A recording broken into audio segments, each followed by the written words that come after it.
A tear split the heavens, rending the void with a sound that was not of mortal ears, a scream of light and thunder that scattered the distant stars like chaff before a gale. Through the yawning rift strode the All-Father, his form immense and unyielding, draped in storm clouds that boiled with electric fire and golden light.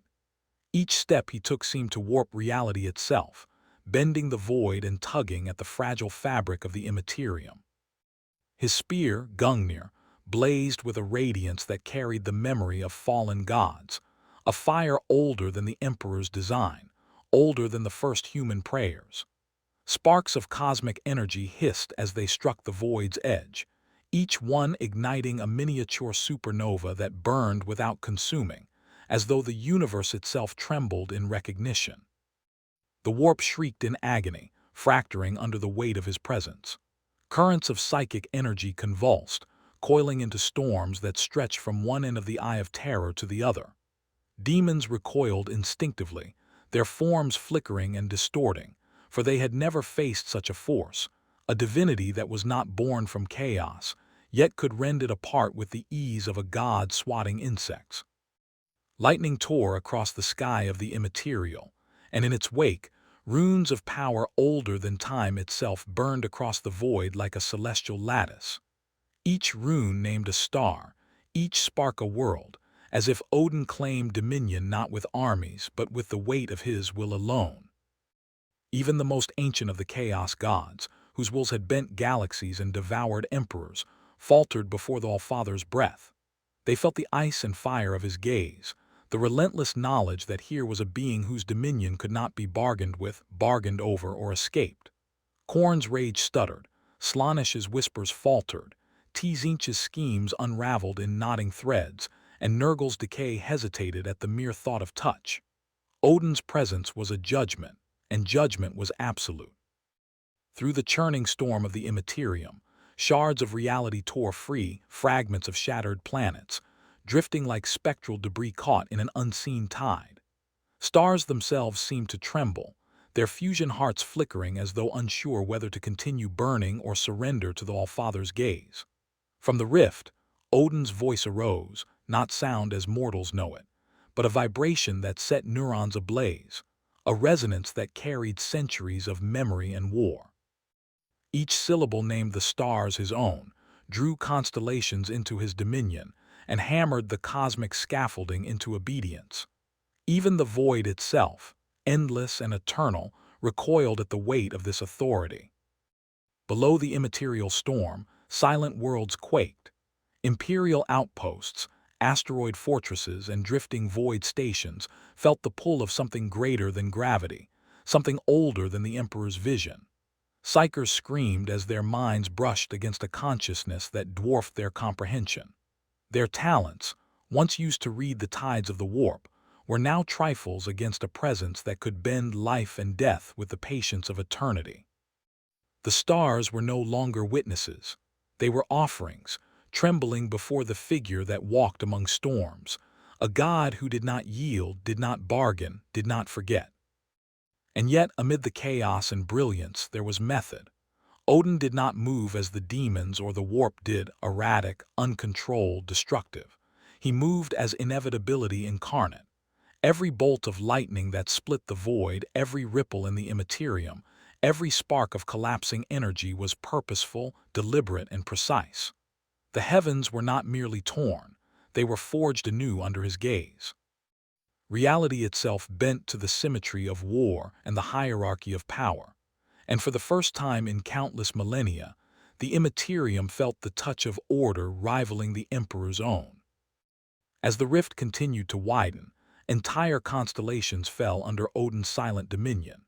Nebulae bloomed in colors unseen by human eyes, their gases curling into shapes of frost-laden runes that spoke of conquest, justice, and inevitability.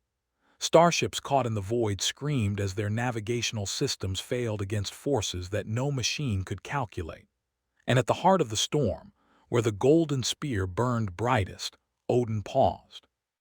Not to strike, not to summon, but to survey, and in that instant all existence seemed to shiver, aware that a new epoch had begun, and that nothing, mortal or immortal, would remain unclaimed.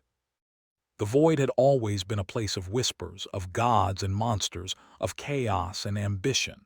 Now it was a stage, and Odin the conductor, his hand raised in the lightning-lit firmament. The very notion of resistance seemed absurd, laughable, yet beautiful in its fleeting defiance. For even as the immaterium bent, the Allfather's presence carried patience, strategy, and an inevitability that dwarfed even the grandest of the Emperor's visions. He was not merely a god stepping into war. He was a reckoning that had been written in the stars long before the Imperium drew its first breath. In the shattered silence that followed the first tremors of his arrival, even the darkest corners of the galaxy felt it, a cold, golden certainty that one who had conquered time, myth, and memory now moved among them. And the void itself, infinite and eternal, seemed to acknowledge that it had met something it could not devour, could not corrupt, could not ignore. The Astronomicon, beacon of humanity's dominion across 1,000 worlds, flickered and stuttered as though sensing a rival flame. Its holy beam, which had pierced the immaterium for 10,000 years, now struggled to burn against the radiance of runic fire spilling from the rift above Terra. The sky cracked open, fissures snaking across clouds blackened by eons of pollution and decay, revealing auroras of cold wrath that shimmered with a spectral frost. Lightning of impossible geometry lanced downward, striking the golden throne itself, as if testing the mettle of the throne's occupant, or perhaps issuing a challenge. The Emperor's spirit, vast and unending, stirred within its golden cage. A flicker of recognition passed through his mind, a tremor of awareness that something older than humanity's first dream had arrived. The presence was not alien, it was ancestral, primal, and yet utterly unlike any power the Imperium had known. Across the Emperor's psychic senses came a resonance like the echo of mountains rising and falling, a force that did not merely knock upon the gates of reality, it demanded that they open. The Astronomicon dimmed further, shadows bleeding into its light, not in defiance but in acknowledgement. On Terra, the cracks widened, spilling auroral ribbons of indigo, gold, and frost over the decaying megastructures of the imperial palace. The air vibrated with the pulse of something monumental. Sparks from ancient machinery danced along broken spires, and the hum of the throne room, long a constant in human memory, became a minor chord of trembling awe. Custodians felt the air thicken. Even their enormous strength seemed suddenly insufficient. The very stones of the palace hummed as if sentient, responding to a dominion they recognized but could not name. In the depths of the palace, psychers and navigators reeled. Minds connected to the Astronomicon's light screamed in psychic pain as threads of power, threads older than Terra itself, wove through their perception. Every pulse of energy carried purpose, a clarity of will alien to human comprehension.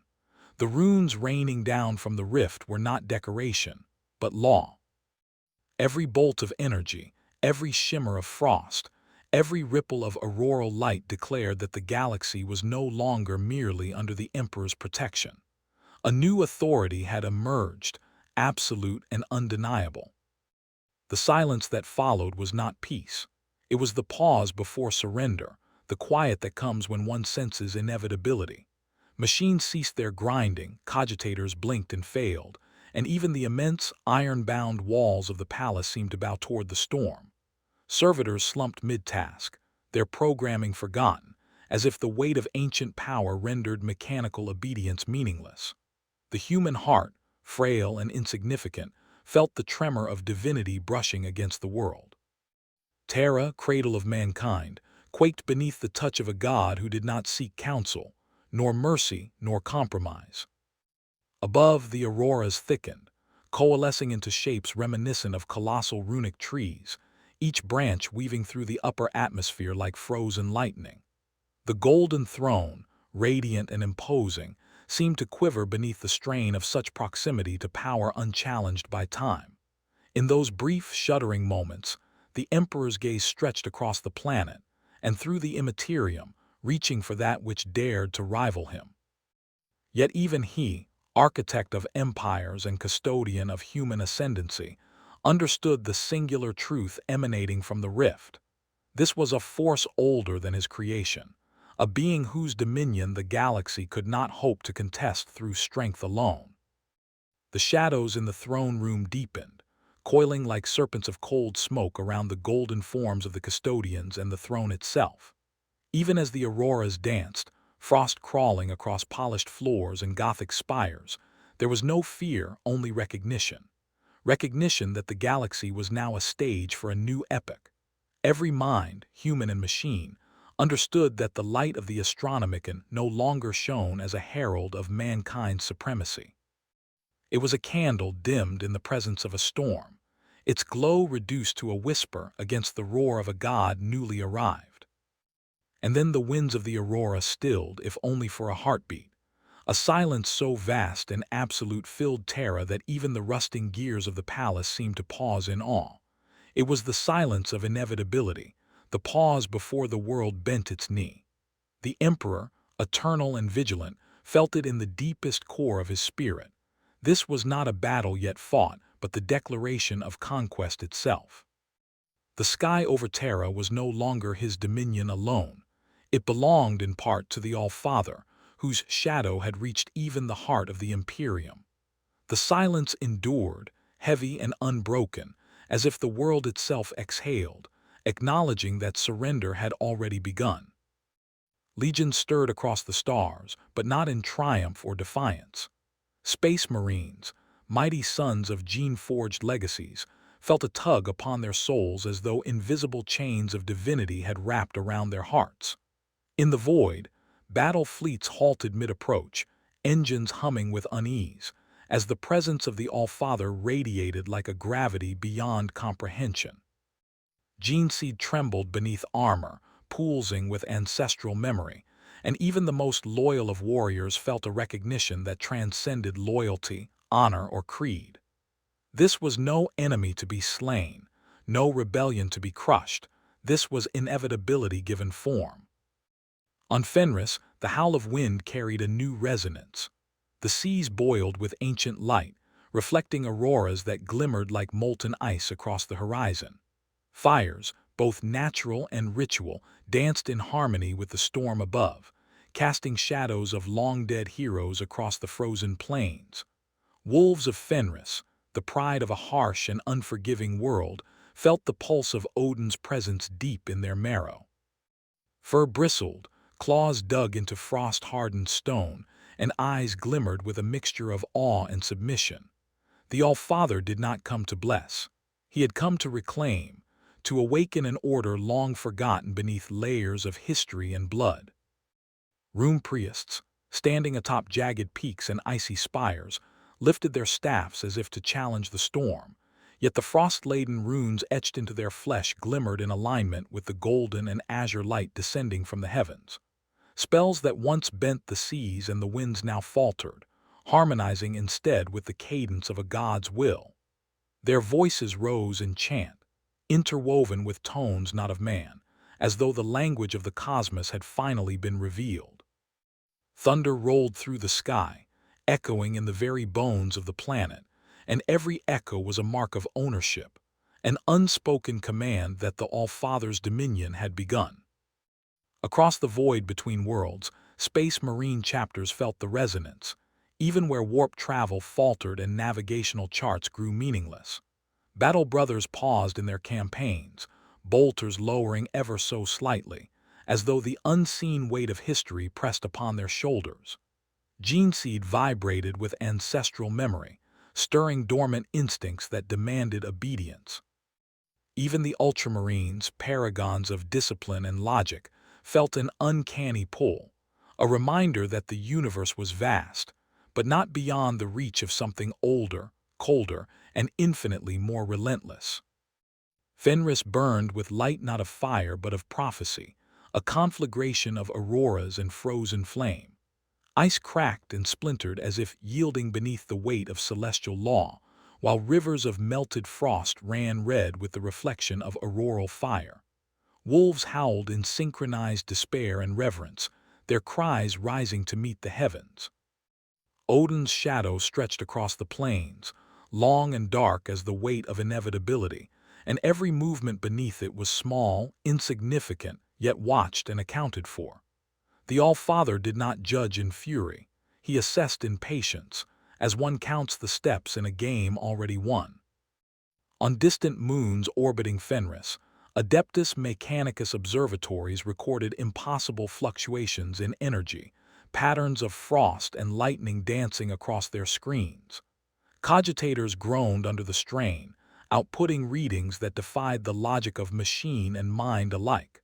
Servitors, their flesh bound to steel and cogitators, paused mid-task, their bionic limbs frozen in reverent awe. The auroral storm above Fenris was not merely a spectacle, it was a declaration, an assertion that the galaxy's defenders had already felt the brush of conquest. Through the atmosphere, the frost-laden auroras converged toward the mountains where the Runepriests stood. Each bolt of light, each whispering gale, resonated with memories older than the Primarchs themselves. Odin's presence was not merely physical, it seeped into thought, into memory, into instinct. Fenris, cradle of warriors and ancestral pride, bowed beneath a storm of divine inevitability. Even the fiercest sons of the All-Father's new dominion could not resist the pull of history and power aligning. And in that moment the All-Father's purpose was clear, not to offer mercy, nor alliance, nor reward, but reclamation. The world itself seemed to shudder in acknowledgement. Snow and ice, fire and aurora, warrior and beast alike, all were drawn into the orbit of a god whose dominion was absolute. Odin's shadow moved with precision, brushing against every warrior's instinct, igniting awe where there had been pride, respect where there had been defiance. The battlefield, the training halls, the frozen seas, all became stages for the assertion of inevitability.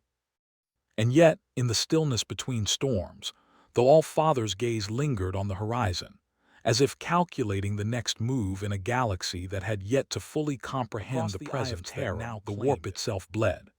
Rifts tore open like wounds in reality, spilling colors that mortals could not name, twisted geometries that defied logic, and the screaming echoes of demons unmade. The roots of Yggdrasil, massive and luminous, plunged through the immaterium, fracturing the currents of chaos like the hull of a starship against a tidal wave. Each root drank the essence of the demons it touched, siphoning fire and shadow alike, leaving hollow echoes that shrieked in tones that no mortal mind could endure.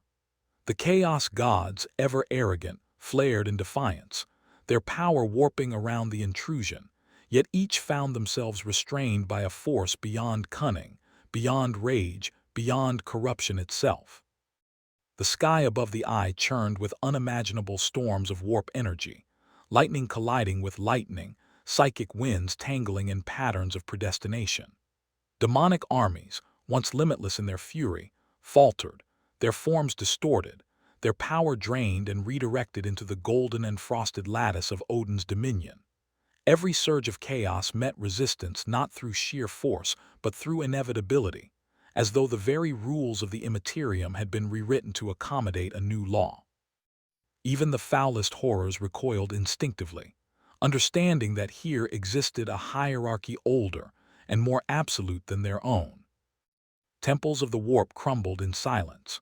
Great citadels of demon princes collapsed beneath unseen pressures, spires of obsidian and steel bending like reeds in a storm. The air rang with a sound not of destruction, but of reclamation, a resonance of Yggdrasil's roots asserting ownership over everything it touched. As the tendrils of the All-Fathers will entwine through the eye, mortals and immortals alike felt the tug of inevitability. The power that had been the warp's alone was now mirrored by a force outside it, a light of frost and gold that did not merely illuminate but consumed, reformed, and redirected. At the heart of the storm, where reality thinned, demons writhed in agony. Their screams became music, music twisted by frost and lightning into a hymn that praised a god who was neither chaos nor mortal, but something older, something inexorable. Tzeentch's schemes unraveled as threads of possibility snapped into alignment with divine purpose. Khorne's rage sputtered, dissipated by the cold authority of inevitability. Nurgle's rot shrank in the shadow of unyielding frost. And Slaanesh, whose whispers had toppled emperors, recoiled in horror as even desire bent to the will of a god who demanded nothing but recognition. The immaterium convulsed as Yggdrasil's roots expanded, threading across dimensions, consuming and purifying, devouring corruption and leaving echoes of pristine power in its wake. Warp storms churned with purpose, no longer random or chaotic, but deliberate, as if the eye itself had become a garden for a god's cultivation. Demonic fortresses trembled, psychic winds realigned, and what had once been a landscape of madness became a lattice of order, predicated not on mortal design, but on the meticulous will of Odin.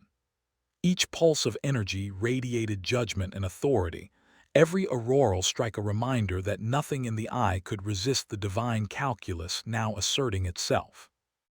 Even the largest manifestations of chaos fell into the pattern. Vast demon ships, twisted into impossible geometries, faltered and shattered when the roots brushed against them. Lesser demons screamed as their forms were siphoned, recomposed, and cast into the void in fragments of light and frost.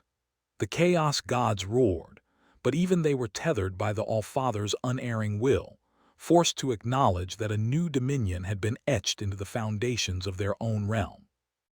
The warp bled, yes, but from that bleeding arose a lattice, a structure, a hymn of frost and flame that proclaimed to every corner of the galaxy.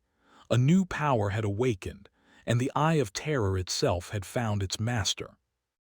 On Cadia's shattered plains, lightning tore through the fractured sky, illuminating ruins that had endured millennia of war. Jagged monoliths of stone and steel rose from the cratered ground like frozen screams, and across them, auroral streaks of frost and gold danced with a divine rhythm. Each bolt of lightning carved monuments of purpose, not mere destruction. It marked the reclamation of a world long steeped in blood and discipline. Shadows stretched unnaturally across the jagged terrain, bending reality itself to the pattern of inevitability etched by the All-Father's presence. The Sisters of Battle, clad in ceramite and flowing robes, advanced beneath the auroral flames, their bolters silent as if the very air demanded reverence. Their chants, once purely liturgical, now intertwined with runes of power older than the Adepta's founding. Every note resonated in harmony with the storm above, each word echoing with authority that dwarfed mortal comprehension. The battlefield became a cathedral of ice and fire, a theater where devotion met divinity, and the sisters themselves felt the pull of inevitability, the understanding that they were not merely warriors but witnesses to the reshaping of the galaxy. Titans, slumbering in their ancient halls, stirred as if roused by a whisper older than cogitator or machine spirit. Enormous war engines rose, their feet shaking the scarred soil, their hulls etched with runes glowing with frost-touched lightning. The machine spirits, bound in obedience yet alive with cognition, whispered of Valhalla, of glory eternal beneath the storm. Cannon barrels shimmered with runic frost, and every movement, every rumble, carried the weight of divine sanction. Even the mightiest relics of the Imperium felt subordinate, a fraction of a purpose far greater than any mortal plan. The ruins of Cadia seemed to breathe under Odin's gaze. Dust swirled in silent currents, frozen midair in the auroral light, and the fractured ground thrummed as if the planet itself were a drum, counting the cadence of a god's march. Survivors and servitors alike halted, sensing the inescapable authority above them. The All-Father's power did not merely dominate, it orchestrated. Even the debris of centuries of war seemed to align with a cosmic pattern, a lattice of frost and lightning that marked every ruin, every crater, every shattered wall as a testament to an inevitability no human or machine could resist. Across the plains, the auroral flames converged, touching every soldier, every relic, every war machine. Bolters and cannons remained idle, titans and rhinos ceased their march, and for a heartbeat, all forces of man, machine, and monster seemed to bend in silent recognition. The cadence of the storm dictated movement, the frost-laced light dictated purpose, and the shadows of Cadia itself mirrored the geometry of divine will. Here, amid ruins of honor and history, a new order took root, not in violence alone, but in absolute, unchallenged authority. The sky split with the roar of thunder, and in that sound echoed a promise older than the stars. Titans raised their fists, sisters of battle lifted their voices, and even the winds seemed to whisper of glory everlasting beneath the storm. Every step, every chant, every movement synchronized in homage to a power that demanded no fealty, yet received it in full measure. The storm above Cadia was no longer merely celestial. It was juridical, declarative, and eternal. It announced, without question or compromise, that the galaxy's defenders had become instruments of a dominion that would endure far beyond the lifespan of flesh, machine, or memory. And as lightning danced across the ruins, gilding shattered walls and frost-encrusted spires, there was no hesitation, no murmur of defiance. Only recognition, a visceral, unyielding comprehension that the All-Father's dominion had arrived. Cadia, long the bastion of resistance and discipline, had become a stage for the manifestation of inevitability. And in every echo of thunder, in every flicker of auroral flame, the galaxy sensed that the age of mortal supremacy had passed, and a new epoch, forged in frost, flame, and divine authority, had begun. When the last sun fell to twilight, the galaxy seemed to hold its breath. Stars dimmed beneath the weight of inevitability, their fusion hearts paling against the frost-laced light that stretched from one end of the cosmos to the other. Nebulae folded like silk under the dominion of a god who needed no armies to command them, whose shadow alone reshaped the heavens.